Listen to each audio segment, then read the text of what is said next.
Okay, hi guys. Today I just wanted to show you what I do with regards to putting organic stuff into my soil, um, and all my buckets, all my containers, my pots. They're all here.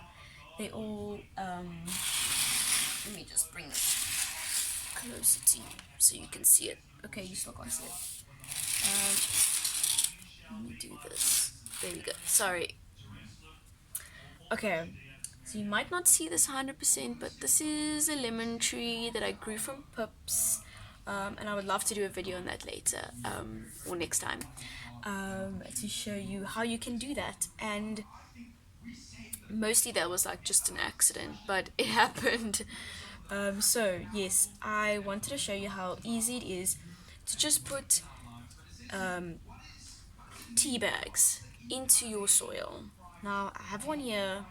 I just wanted to show you how you can do that. Now I don't always have like a little pot, because in this pot is like soil mixed with some old leaves that I cut off from the catnip tree, and then I have tea bags in here, and I kind of just mix it around. Now I don't always do this. Sometimes what I do is just take it directly after leaving them in the sun for a bit and having them dry out a bit, because you don't want them to be wet when you put them in the soil. You don't want them to be too wet. It's not really, you can't really get the contents out when they're very, very wet. But when they're like this one's kind of like semi-wet.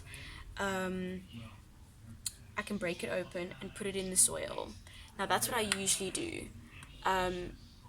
If I just dry them out, I usually just throw them in. But sometimes I like to do something like this and kind of have like just a whole mixture going on here, and a beautiful, beautiful soft, because I mean this is like super, super soft and fluffy. I hope you can see from there.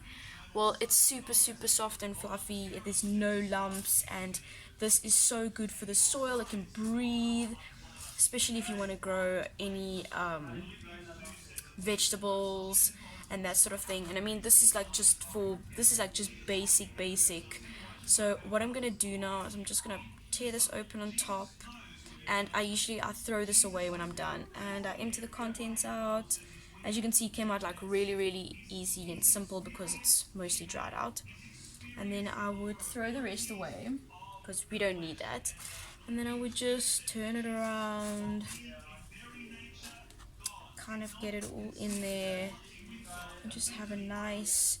And I mean this, it gets like bigger and bigger and bigger, and sometimes I'll take this and I'll just throw this into the soil just like this. I'll go, okay, cool, he needs some, let me just, put some in there. And it's so, so nice, and it's so, so easy. And I think anyone who wants to give nutrients to the soil but can't go out to buy like expensive fertilizers and such, you can always just do this.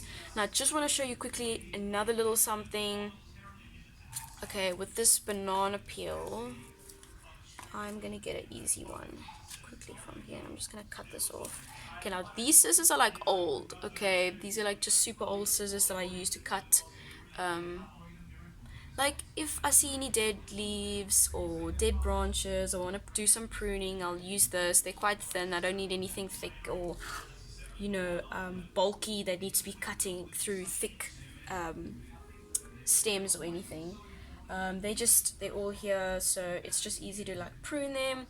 Now what I do is I use this and I just kind of cut this like really, really small. Now, just cut it up like this. And I mean, bananas are good for just like they're good for us. They are also really, really, really, really, really good for the soil. This has potassium in them. I think I'm correct right now. Not phosphorus, right? Potassium. And it's just like we need potassium. Now the soil also needs potassium. And this is like a really easy way to get potassium into your soil. Now as you can see, I just did like a little bit just to show you guys. Now I'll do exactly the same thing, and I'll mix it around, and eventually that will degrade, and get smaller and smaller in the soil, and I can dispose of it into any pot that needs nutrients. You know, I mean, if you see your leaves getting yellow, if you see that your plants are withering a little bit, you know, just give them some nutrients. I can guarantee you that's super, super important. I just want to quickly show you. Move all the stuff around. This here, I mean, literally in the soil, I have tons and tons of. This was repotted quite recently. It got too big for the small little pot that I had it in when I was first little seedlings, and then I was like, no, it's getting really, really too big. I'm gonna repot it. And what I did was I actually took this pot first and I put lots of fertilizing organic materials inside here, tea bags, and there are, I don't know if you can see this, but this is a little shriveled up carrot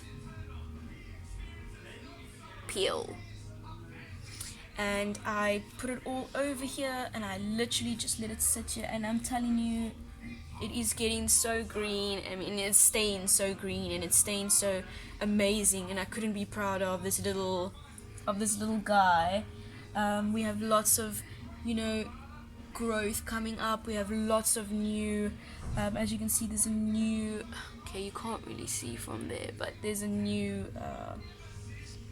leaf growing there, and I mean, this is a brand new leaf. You can see it's still very, very small, so it's growing really, really lovely. And you know, it's basically trial and error. I planted a whole bunch of lemons. I took a whole bunch of lemon seeds and I put them in here, and I was just like, if it grows, it grows. If it doesn't, it doesn't. Now I just want to let you guys know it takes about 2 weeks to see growth. Now obviously, if you don't see growth in 2 weeks, you need just take some extra seeds that you have from a lemon and wash them off, because it gets slimy. You don't want that. It can create mold and fungus and everything. So you're gonna wash that, and then you're gonna put them back into that same soil. And again, in 2 weeks time, you should see definitely growth coming out from one of them. You can plant 5, you can plant 6, you can plant 10. You can steal them from the fridge, you can steal them from the counters, you know, cut them open for your tea, and then just take all the pips out, wash them all, give them a good nice wash, and plant them. Don't plant them too deep.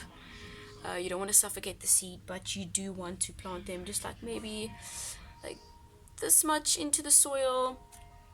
My mom is wanting her own lemon tree, so I said, okay, cool, I'm gonna do this for you. So I told her, please just give me some lemons, and it's in a small little container. And the bottom, I mean, if you don't have these containers, I would suggest you can use peanut butter containers, lids, coffee lids, any lids that you find that you are not currently using from jars or anything. So yeah, guys, I just wanted to just give you a little bit of a guideline tips for your starter plants, whatever you're doing. And if you're in you know, isolation and staying indoors and you really want to do something cool, I mean, there's tons of things that you can grow. So yeah, I'll see you guys next time. Thank you for watching. Bye.